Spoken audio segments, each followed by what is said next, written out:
Susana Giménez, Argentina's eternal diva. For decades, her laughter, her excesses, and her unforgettable moments on television made her the most iconic woman in the country. But today, at over 80 years old, behind the glamour and the myth, there is a much darker story. What really destroyed Susana's life? How did she go from being a middle-class girl with no connections to becoming the most powerful figure on Argentine television? And why, after so much success, is her life today marked by loneliness and sadness? This is the unauthorized biography of Susana Giménez, the woman everyone thinks they know, but few truly understand. Maria Susana Giménez Abert was born in Buenos Aires on January 29, 1944, the same day as Oprah Winfrey, although a decade earlier, whether by coincidence or fate, Susana always joked that hers was the best kind of aquarium. She was the daughter of Maria Luisa Sanders, a housewife, and Augusto Jiménez Ober, a cosmetics businessman. Along with her brother Jorge, she grew up in what appeared to be a typical middle-class family of the 1940s, but behind that facade, her childhood was far from peaceful. Her earliest memories were marked by her parents' constant fights, many of which ended in physical violence. On more than one occasion, little Susana had to intervene to separate them. She would later say that most of these arguments originated from her father's infidelities and her mother's jealous rages. The few happy moments came during family trips to Alta Gracia. As Susana once confessed, the sea fixes everything. Crying in the ocean makes my tears feel small. But the calm did not last. Her parents finally separated when she was still very young, and life did not improve much after that. When she was just 7 years old, her father forced her to cut her hair very short and sent her to the Quilmes school, determined that she would follow his strict rules.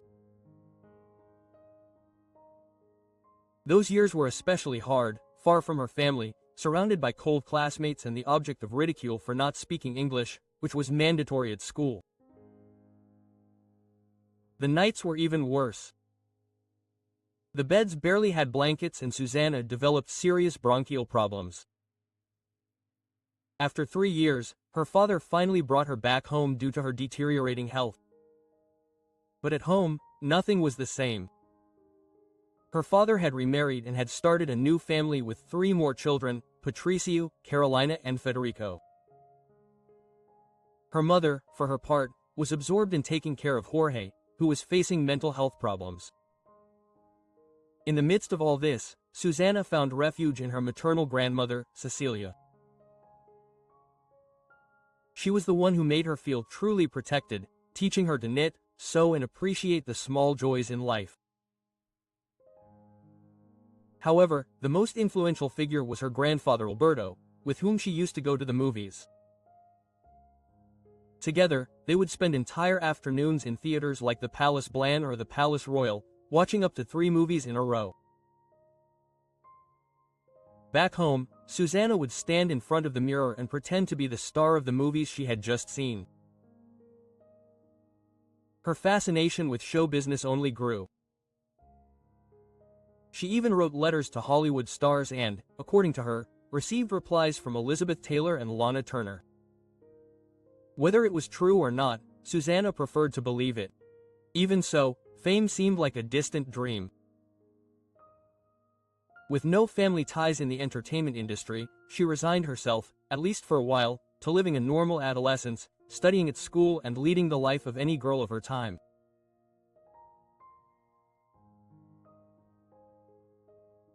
When she was barely 15, Susana met Mario Cereberaus, a law student 6 years older who played in a band at the R Point Cafe in Palermo, a trendy hangout for politicians, businessmen, artists, and restless teenagers.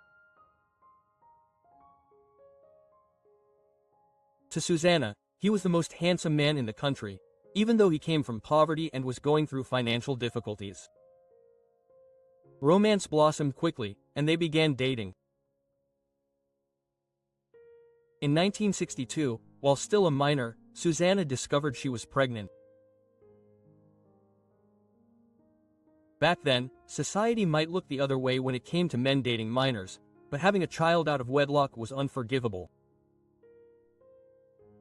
So the young couple got married, and on October 20th, their daughter Mercedes Cerebros was born. But married life soon turned sour. Mario was violent and offered little support in raising the baby. By 1964, Susana had had enough. Despite the stigma attached to divorce, when society would rather see a wife endure beatings than separate, she chose her freedom. Starting over wasn't easy.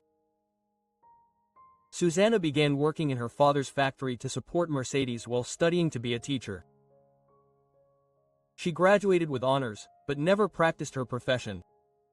Something bigger was waiting for her. In 1966, tragedy tore her family apart. Her brother Jorge, after years of psychiatric treatment, took his own life. Just a few months later, her mother died, leaving Susana devastated. By 1967, she was drowning in grief, financial hardship, and unemployment. Determined to get ahead, she applied to be a flight attendant and at the same time sent photos to a modeling agency. Fate intervened. On the same day, she received 2 telegrams, one offering her a position with Argentine Airlines, the other inviting her to model. It was a turning point. Susana chose modeling. That single decision would change the course of her life.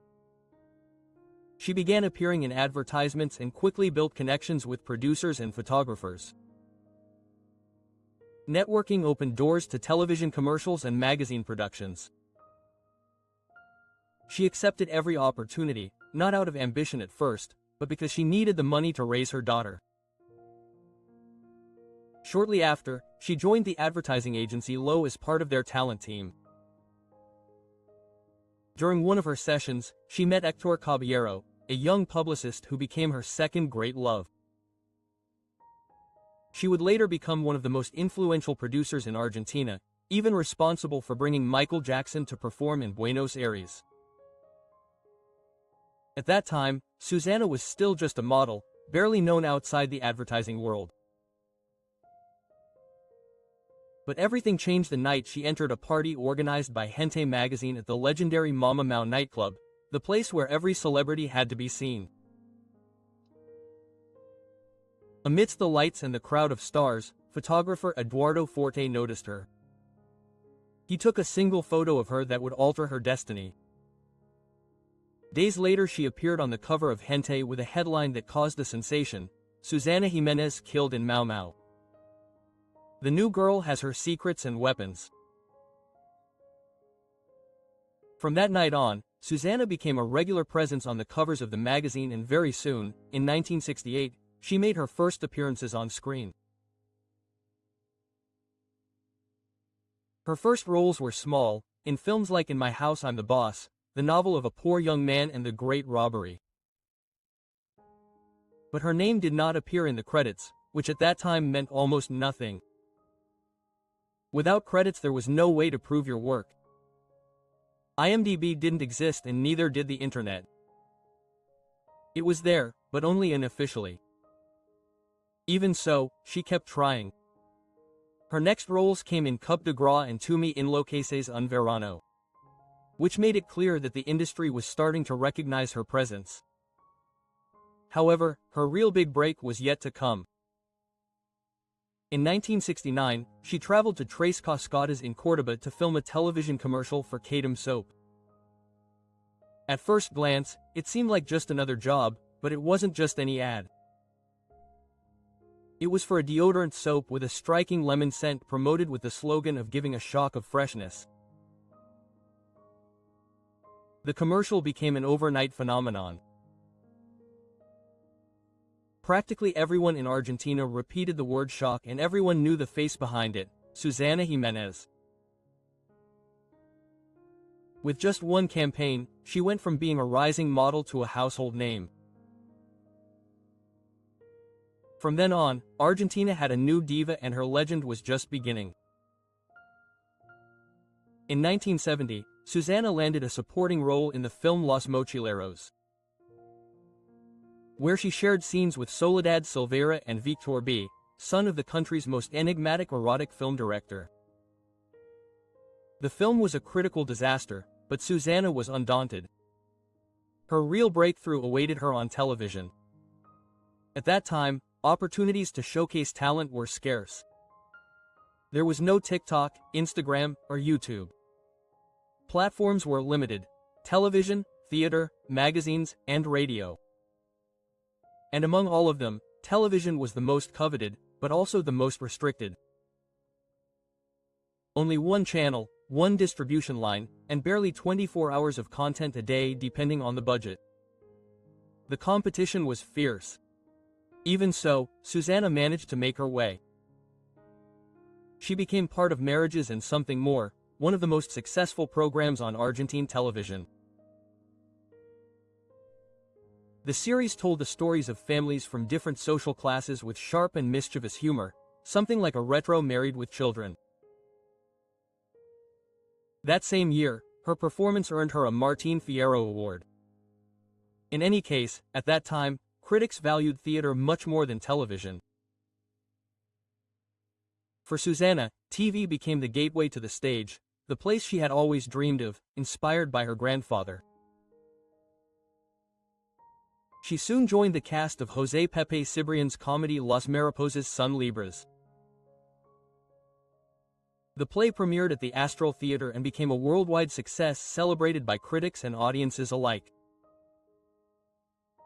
Tickets sold out weeks in advance, an especially remarkable achievement in an era without internet. It was the equivalent of filling a modern-day movie star arena. The production later moved to the Neptuno Theater in Mar del Plata and embarked on an 18-month tour. But not everything in Susana's life revolved around work. During one of her stays in Mar del Plata, she met Sergio Denis, a young up-and-coming singer who was performing at the Hermitage Hotel. The moment she saw him, she was captivated. True to her character, Susana wasted no time. She arranged a date and their first encounter took place among the rocks of Playa Grande. The romance lasted barely 8 months, but it burned so intensely that Denis dedicated a song to it. La vida es hoy. Even after the relationship ended, the two remained on good terms. Sergio appeared on her show several times and they shared unforgettable moments lived together. In 1974, Susana received a call from Gerardo Sofovich, the director, screenwriter and producer famous for causing controversy on Argentine television. He wanted her to star in the Golden magazine at the Astros Theater. That offer changed everything. The show not only united her with Jorge Porcel, her future partner, for many years, but also introduced her to the world of magazine theater. At first, Susana hesitated. She had no real desire to be a vedette, but the paycheck was too tempting. In the end, the decision turned out to be the right one. The production was a resounding success, opening the doors to countless new opportunities, including the dramatic performances she had always dreamed of. One of those opportunities came with the film Maria o El Mar, directed by Daniel Tiner, remembered above all for being Myrta Legrand's husband. For Tiner, the project was more than just a movie. He wanted it to have international projection, to show Argentina abroad with his wife's face as its emblem. For that, he needed at least one internationally recognized name. That name was Susana Giménez. Her co-star would be none other than Carlos Monzon. At that time, Monzon was at the height of his fame, considered by many experts to be the greatest representative of Argentine boxing and one of the best in the world. Their first encounter took place at the Sheraton Hotel. According to witnesses, Monzon's first reaction upon seeing her was contemptuous. This skinny, bony body of Susana Giménez. But that didn't stop him. In a matter of seconds, he planted a passionate kiss on her lips. It was part of the script, yes, but he did it with real intensity. And all this happened in front of Susana's husband, who was on the set supervising the production.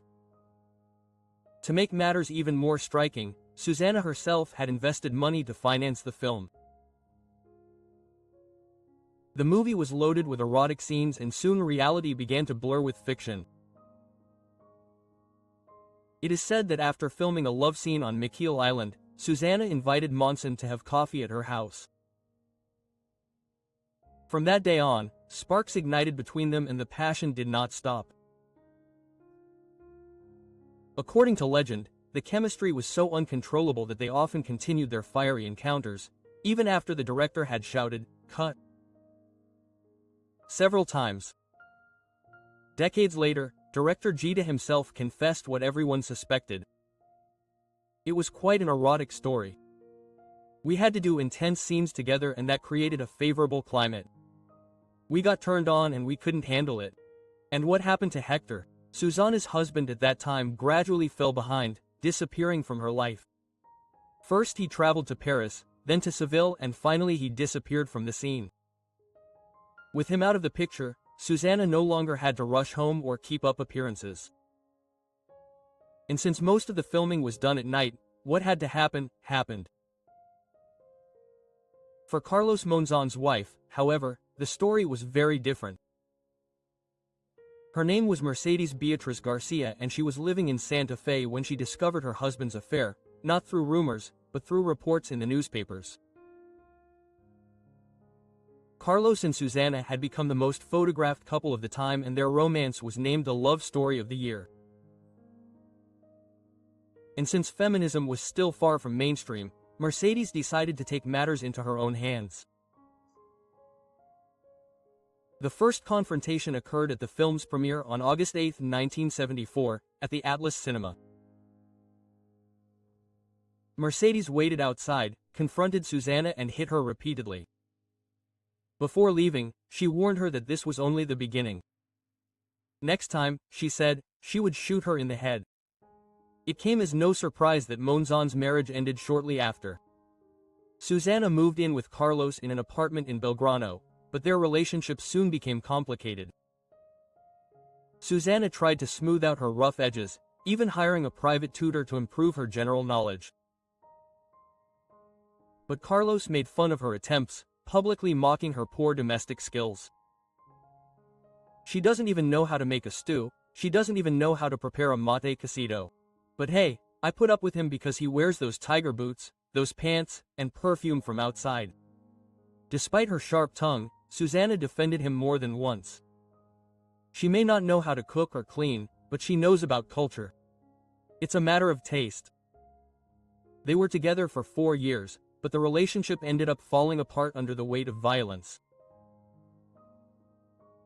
Once Susana appeared in public with a black eye, although she said she had hit herself on a piece of furniture. By 1978, after the premiere of The Second Woman, she finally said, "Enough," and walked away from Carlos Monzon, closing a chapter of love that was as passionate as it was destructive. But Susana's story with Monzon was not the end of her adventures. In the mid-70s, while still linked to the boxer, she joined the play Estrellas en el Mar in Mar del Plata, alongside singer Cacho Castaña. The chemistry between them was immediate. In the dressing rooms, Cacho kissed her and from then on they began a secret romance. One night, while they were together at Susana's house, the dogs began barking furiously. A dancer who was there ran up and shouted, "Quick, Monzon is coming." Panic-stricken, Cacho jumped out the window, landed on the gas tank, and then got into the trunk of a car to escape. The romance remained hidden for decades until 2012, when Moria Kazan revealed it live on Susana's own show, with Cacho sitting right there on the air. The truth finally came to light. Later, Susana admitted with her usual candor, "He was the only boyfriend who didn't take money from me. I would have loved to marry him." In the meantime, her career continued at full speed. During the 70s, Susana appeared in about 20 low-budget films, including some westerns, which were dismissed by critics, although the public turned them into box office hits. She also continued to star in magazines with eccentric titles such as Astros Las Estrellas, Astros Say 8 Unshark, and even King Kong. And it was around this time that she began one of the most important and turbulent professional relationships of her life, her love-hate dynamic with Moria Cassin. The two divas worked together frequently, sometimes supporting each other, sometimes publicly clashing. Moria herself said, "I heard something." Susana Giménez, a wonderful woman from the Park neighborhood, married to several idiots. Enough, their rivalry became part of Argentine popular culture.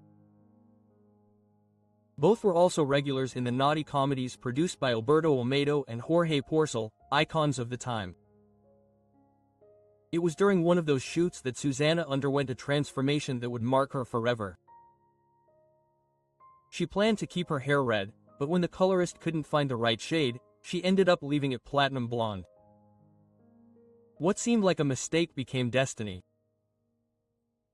That look became her trademark, and without it she probably would never have dared to embrace the bold and excessive personality that defined her. In 1980, after 7 years away from television, Susana returned with Alberto y Susana, a weekly program on Channel 13 with Alberto Olmedo. The series laid the foundations for what would later become one of the great pillars of her career, the sketches. Comedians that the public adored. By then, her personal life was also making headlines. In the early 80s, Susana began a controversial romance with actor Ricardo Darín. She was 34, he was 29. The age difference earned them the nicknames his mommy and sugar baby, but the scandal was not only due to the years between them.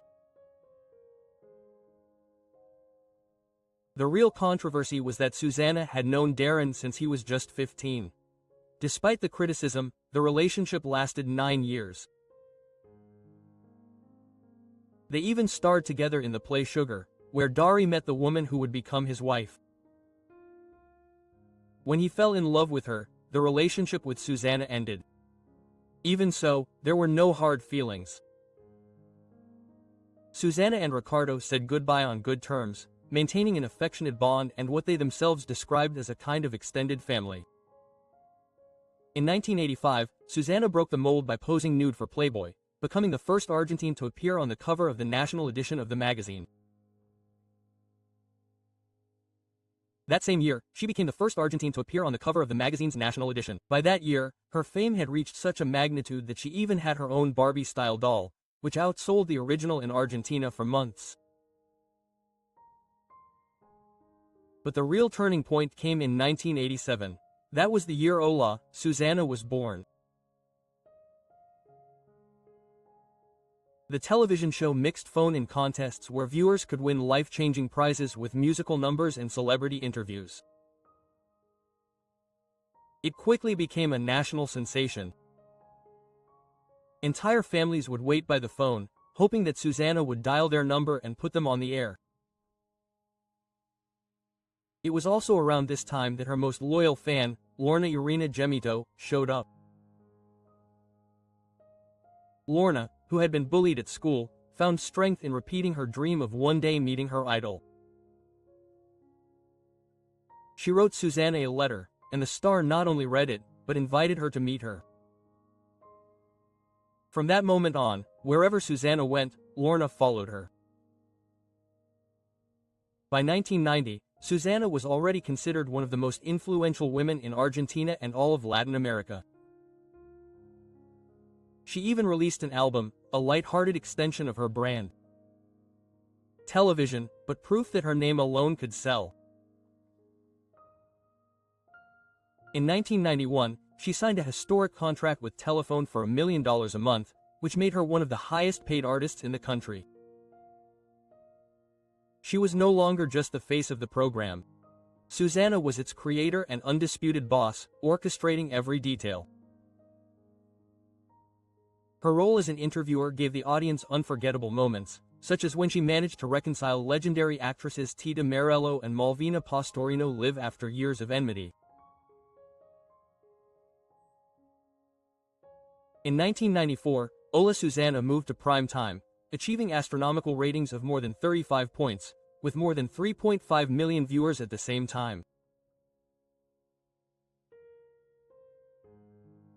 2 years later, she won the Martín Fierro de Oro and entered the Guinness Book of Records for receiving more than 20 million fan letters, so many that she was assigned her own postal code 1595.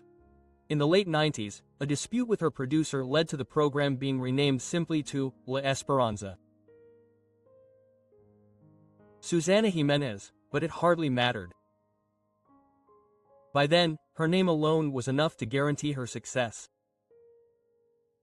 Her personal life, on the other hand, was more turbulent.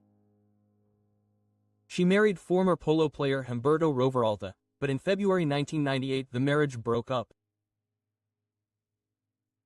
After returning from Miami, Susana confronted him at his home and a violent fight broke out that left him bloodied.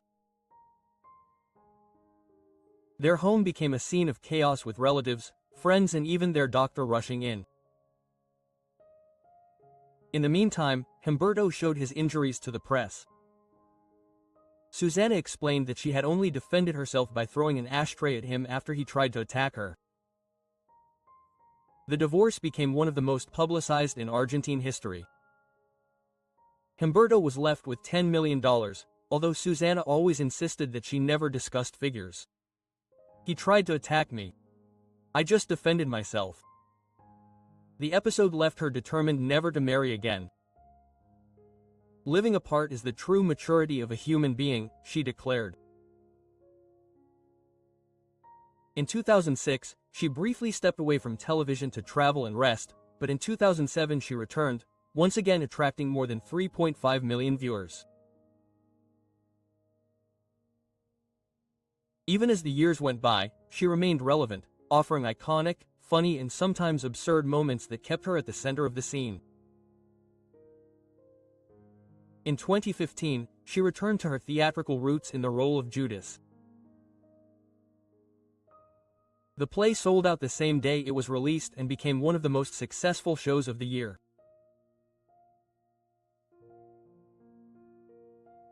More recently, in June 2025, Susana Giménez faced an unexpected emergency at her luxurious mansion in Uruguay, which put her on alert. For years, she has lived in Mary, her large estate located in Punta del Este, a place immersed in nature, surrounded by silence and designed for comfort and luxury. With its own forest, a private lagoon and numerous animals. It is the refuge where the diva spends her days, leaving only occasionally to fulfill professional commitments such as meetings with Teleferra. But one ordinary day, it became a source of anguish and discomfort. From inside her enormous living room, Susana took her cell phone, turned on the camera, and documented the setback she was experiencing. The footage later made it to the program A la Tarde, where journalist Luis Bremer described the scene as terrible news for Susana Giménez, a situation that overwhelmed her. She is handling it calmly, but it is the last thing one would expect to happen in a country as organized as Uruguay. The cause, a sudden and total power outage in her room. In the video, Susana can be heard lamenting. "We are in a total emergency situation. Thank goodness there were plenty of candles in the house. I don't know if I will have enough time to do homework, knit, or read." For now, she has not given any updates on whether the electrical problem has been resolved. Even so, her words immediately caught the attention of her followers, who flooded social media with messages of support and good energy. Others, on the other hand, made fun of her for calling a blackout an emergency, pointing out the contrast between her glamorous life and the difficulties of ordinary people. At over 80 over the years, Susana Giménez remains one of Argentina's most iconic figures. But her story is also marked by loneliness, scandals, and the price of fame. Behind the laughter and the lights is a woman who has endured both triumphs and tragedies in equal measure. Do you think Susana has found peace in her later years, or is her life still overshadowed by sadness? Leave us your thoughts in the comments, and don't forget to like this video and subscribe for more stories about the life and legacy of Susana Giménez. Yes,